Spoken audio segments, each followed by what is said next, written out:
A tarde de sexta-feira parecia comum quando ouvia a campainha tocar.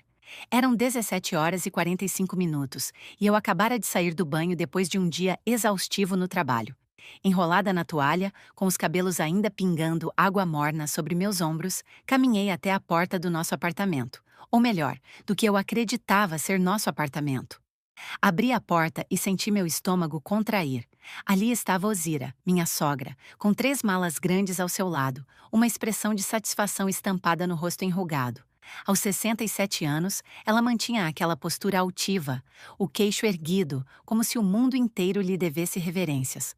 Seus olhos pequenos e escuros me varreram da cabeça aos pés, e vi o canto de sua boca se erguer num sorriso desdenhoso. E não esqueceram de pedir permissão à dona. As palavras saíram de minha boca antes que eu pudesse processá-las completamente. Havia uma ironia defensiva em meu tom, uma tentativa desesperada de manter alguma dignidade diante daquela invasão. Naldo apareceu atrás de mim, vindo do quarto. Senti o calor de seu corpo se aproximando, mas não era o calor reconfortante de antes. Era algo diferente, ameaçador. Ele passou por mim como se eu fosse apenas um móvel no caminho. Abraçou a mãe, com uma efusividade que nunca demonstrava comigo, e riu. Aquele riso me atravessou como uma lâmina afiada. Minha mãe precisa pedir permissão a si mesma. Ele falou alto, quase gritou, como se quisesse que os vizinhos ouvissem. Seus olhos, que um dia me olharam com algo que confundi com amor, agora brilhavam com um desprezo cruel. Você realmente pensou que tinha algum direito aqui, sua ingênua? O mundo ao meu redor começou a girar. Meus dedos agarraram a toalha com mais força, como se aquele pedaço de tecido fosse a única coisa sólida em um universo que desmoronava. Ozira entrou no apartamento arrastando suas malas, e o som das rodinhas no piso laminado ecoava como um tambor funeral. Meu filho, onde você quer que eu coloque minhas coisas? Ozira perguntou, ignorando completamente minha presença. Era como se eu fosse transparente, invisível, inexistente. No quarto de hóspedes, mãe. Aquele que essa aí... Naldo apontou para mim com desdém. Insistia em usar como escritório. Como se alguém precisasse de um escritório para fazer aquele trabalhinho ridículo dela. Senti as lágrimas queimarem meus olhos, mas não as deixei cair. Não ainda. Havia algo profundamente errado acontecendo, e minha mente, mesmo atordoada, começava a conectar pontos que eu havia ignorado durante tanto tempo. Trabalhinho ridículo, repeti, minha voz saindo mais fraca do que eu gostaria. Eu trabalho 60 horas por semana como gerente de projetos. Eu pago metade de tudo aqui. Ozira soltou uma gargalhada estridente que me fez estremecer. Ela se virou para mim e, pela primeira vez desde que chegara, olhou diretamente nos meus olhos. Metade de tudo? Ela cuspiu as palavras como se fossem veneno. Sua tonta, sua completa idiota. Você não paga metade de nada. Você paga aluguel para morar na minha propriedade. Ou você realmente acreditou que este apartamento estava no nome de vocês dois? O chão se abriu sob meus pés. Senti meu corpo balançar, a tontura me dominando. Apoiei-me na parede, precisando de algo, qualquer coisa para me manter de pé. O que ela está dizendo? Perguntei a Naldo, ainda esperando, desesperadamente esperando, que ele negasse, que explicasse que aquilo era apenas um mal-entendido terrível. Mas Naldo apenas sorriu. Um sorriso frio, calculado, praticado. Quantas vezes ele havia praticado aquele sorriso no espelho, esperando pelo momento certo de revelá-lo? Exatamente o que você ouviu, minha querida. O modo como ele disse querida estava carregado de sarcasmo venenoso. Este apartamento está no nome da minha mãe desde o primeiro dia. Você tem sido apenas uma... Como posso dizer? Uma inquilina? Não, nem isso. Você tem sido uma esmoleira que paga para morar na casa alheia achando que é dona de algo. Mas, mas o contrato? Minha voz estava sumindo, minha garganta se fechando. Quando assinamos os papéis da compra, eu estava lá, eu assinei. Você assinou um contrato de financiamento que nunca foi efetivado, sua besta. Ozira se aproximou e pude sentir o cheiro forte de seu perfume enjoativo. Você assinou papéis que meu filho preparou especialmente para você. Papéis falsos que não valem nem o papel em que foram impressos. O verdadeiro contrato, o documento real de propriedade, sempre esteve no meu nome. Só no meu nome. Meus joelhos fraquejaram. Eu havia trabalhado tanto. Durante 3 anos e meio, eu depositara metade do meu salário religiosamente na conta que Naldo me disse ser para pagar o financiamento. 55 mil reais. Todo o dinheiro que eu havia economizado antes de conhecê-lo, mais tudo o que ganhei durante nosso relacionamento. Tudo depositado naquela conta que ele controlava. Mas. Mas eu depositei tanto dinheiro? Mal conseguia formar frases coerentes. Minha mente era um turbilhão de confusão e dor.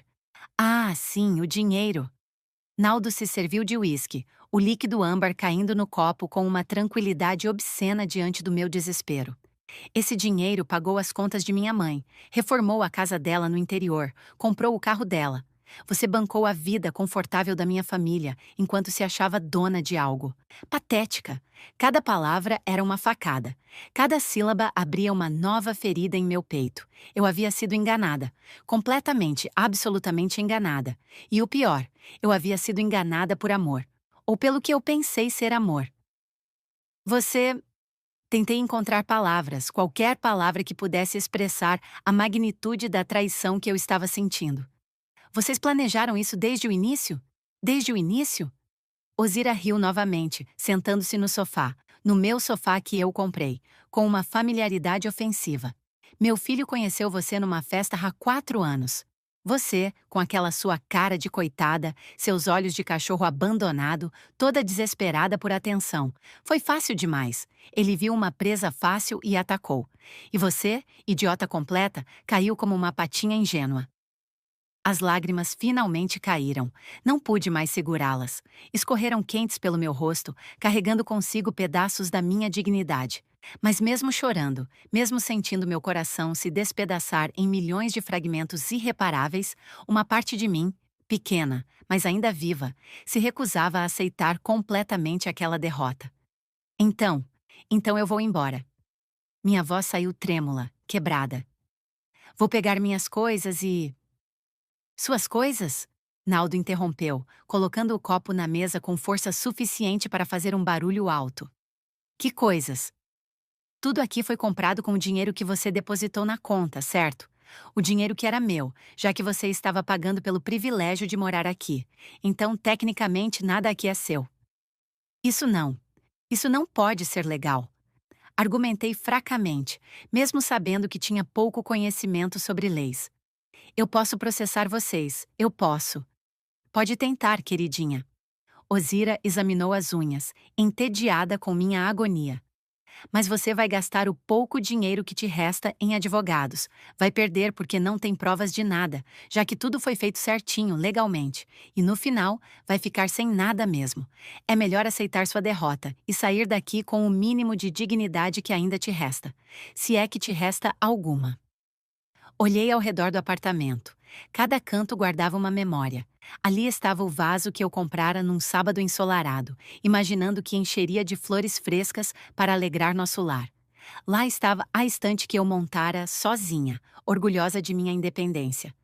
As cortinas que escolhi com tanto cuidado, querendo que a luz entrasse de forma suave pela manhã. Cada objeto era uma testemunha silenciosa de meus sonhos despedaçados. Eu vou ao quarto pegar roupas e itens pessoais. Anunciei, tentando manter alguma compostura. Minha voz soava distante, como se pertencesse a outra pessoa. Vá logo, sua sem-vergonha. Naldo me empurrou levemente, mas o suficiente para me fazer cambalear. E não demore. Minha mãe precisa arrumar as coisas dela e sua presença já está me dando náuseas. Caminhei até o quarto como um autômato, meus pés se movendo por memória muscular mais do que por vontade consciente. O quarto que eu havia decorado com tanto carinho agora parecia pertencer a outra vida, a outra Miriam. Uma Miriam ingênua que acreditava em contos de fadas e finais felizes. Comecei a retirar roupas do armário, jogando-as sem cuidado numa mala que peguei do closet. Minhas mãos tremiam tanto que mal conseguia segurar os cabides. Foi então que, ao puxar um casaco do fundo do guarda-roupa, vi algo cair. Um envelope pardo, velho, marcado pelo tempo. Algo dentro de mim, instinto, curiosidade ou talvez destino, fez com que eu o pegasse. Dentro havia documentos, muitos documentos, contratos, certidões, papéis timbrados. Comecei a ler, meus olhos se arregalando a cada linha. O apartamento realmente estava no nome de Ozira. Isso era verdade, mas havia mais, muito mais. Havia documentos mostrando que Ozira havia comprado o apartamento com dinheiro emprestado, usando a casa dela no interior como garantia. E ela estava em débito há 8 meses, atrasada com o banco, prestes a perder tanto o apartamento quanto a casa que havia dado como garantia. Havia também papéis de processos judiciais. Ozira estava sendo processada por 3 empresas diferentes por dívidas não pagas. Os valores eram estratosféricos, R$ 230 mil no total. E as datas das audiências estavam próximas, muito próximas. Mas o documento que me fez parar de respirar estava no fundo do envelope. Era uma procuração. Uma procuração que Naldo havia assinado dando poderes a mim. Sim, a mim, para agir em nome da família em questões financeiras e imobiliárias. A data era de 6 meses atrás e reconheci imediatamente. Era a época em que Naldo me pediu para assinar uns papéis da empresa dele, dizendo que precisava de uma testemunha. Eu havia assinado sem ler, confiante, apaixonada, idiota. Mas aquela procuração, que eles provavelmente pretendiam usar de alguma forma para me incriminar ou transferir dívidas para meu nome, poderia ser minha salvação. Com aquele documento, eu tinha poderes para agir em nome de Ozira em questões imobiliárias, incluindo a venda ou transferência do apartamento. Meu coração começou a bater mais rápido. Não era mais o batimento desesperado do desespero, mas algo diferente. Algo quente, forte, poderoso. Era raiva, era determinação, era a sede ardente por justiça. Guardei os documentos cuidadosamente na mala, escondidos entre minhas roupas. Terminei de arrumar minhas coisas com movimentos mecânicos, mas minha mente trabalhava freneticamente, planejando, calculando, preparando. Saí do quarto carregando 2 malas. Ozira estava instalada no sofá, folheando uma revista de decoração, provavelmente planejando como mudaria seu apartamento. Naldo estava na cozinha, preparando jantar para sua mãe querida. Já vai tarde. Ozira nem levantou os olhos. Achei que nunca ia sair. Sua presença aqui está contaminando meu novo lar. Realmente me sentindo livre já. Naldo apareceu na porta da cozinha, um avental ridículo amarrado na cintura. Finalmente vou poder viver em paz, sem ter que ouvir sua voz irritante, sem ter que aturar suas reclamações constantes, sem ter que fingir que me importo com suas conversas tediosas sobre seu emprego sem importância. Cada palavra deveria me ferir. E feria. Mas agora havia algo mais forte crescendo dentro de mim, algo que amortecia a dor e a transformava em combustível. Onde você vai ficar? Ozira perguntou com falsa preocupação. Ah, espera, não me importo. Você pode dormir na rua, pode procurar suas amigas, se é que você tem alguma, já que passava todo o seu tempo livre trancada aqui como uma eremita patética. Tenho onde ficar. Menti. Não tinha, mas não deixaria que vissem meu desespero completo. Ótimo, então suma. Naldo fez um gesto de dispensa com a mão. Ah, e Miriam, o cartão de crédito que está em seu nome, mas que usamos juntos. Cancelei. As contas de streaming que você pagava? Mudei as senhas. Sua chave do apartamento? Vou trocar as fechaduras amanhã de manhã, apenas para ter certeza de que você entendeu. Você não existe mais para nós. Você foi apagada, deletada, como se nunca tivesse existido. Peguei minhas malas e caminhei em direção à porta.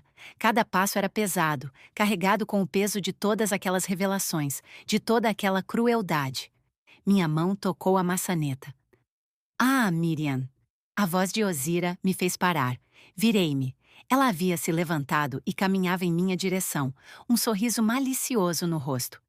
Só queria que você soubesse uma coisa. Sabe aquela vez que você teve pneumonia há 2 anos? E ficou uma semana internada no hospital?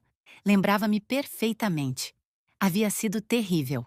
Naldo mal me visitara, dizendo que estava ocupado com trabalho. Ele estava ocupado, sim.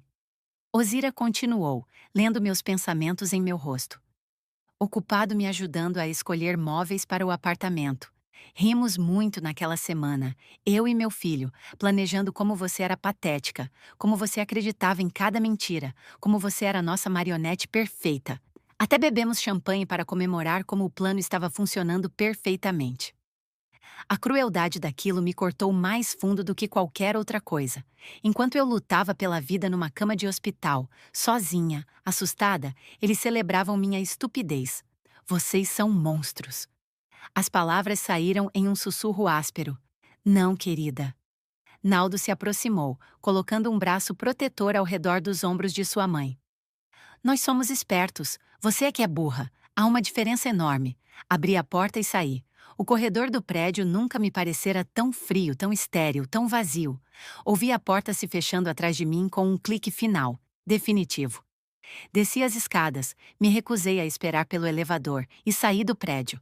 A noite havia caído completamente. Era sexta-feira à noite e o mundo ao meu redor pulsava com vida. Casais caminhando de mãos dadas, grupos de amigos rindo a caminho de bares, o som distante de música. Mas eu estava numa bolha de silêncio e dor. Sentei-me num banco na praça em frente ao prédio, minhas malas ao meu lado. Por 20 minutos, apenas sentei ali, deixando a realidade me atingir em ondas sucessivas. Eu não tinha casa, não tinha dinheiro. Eles haviam levado tudo, não tinha para onde ir. Meus pais haviam falecido quando eu tinha 21 anos, e eu era filha única. Minhas poucas amigas haviam se afastado durante meu relacionamento com Naldo, cansadas de minhas desculpas constantes quando eu cancelava planos porque ele precisava de mim. Estava sozinha, completamente sozinha. Foi quando meu telefone tocou. Era Laura, minha colega de trabalho e a única amiga que havia insistido em manter contato, mesmo quando eu a afastava. Miriam, finalmente consigo falar com você. Sua voz era alegre, despreocupada. Olha, sei que é a última hora, mas estou fazendo um jantar em casa e... Não consegui segurar. Comecei a chorar. Não era um choro delicado, contido. Era um soluçar profundo, desesperado, que vinha de um lugar tão fundo dentro de mim que nem sabia que existia. Miriam, Miriam, o que aconteceu? Onde você está? Entre soluços, contei tudo. Cada detalhe cruel, cada palavra venenosa, cada revelação devastadora. Laura ouviu em silêncio, e quando terminei, sua resposta foi imediata. Endereço. Agora. 10 minutos depois, ela estava lá, seu carro velho mas confiável parando na minha frente. Ela saiu, me abraçou, e aquele abraço foi a primeira demonstração genuína de carinho que recebi em horas, e colocou minhas malas no porta-malas. Você vai ficar comigo? Não era uma pergunta. Pelo tempo que precisar. Laura morava num apartamento pequeno, mas aconchegante, em um bairro mais afastado. Ela era enfermeira e trabalhava em turnos, então o apartamento ficava vazio muitas vezes. Durante o trajeto, ela ficou em silêncio, respeitando minha necessidade de processar tudo. Chegamos ao apartamento dela às 22 horas.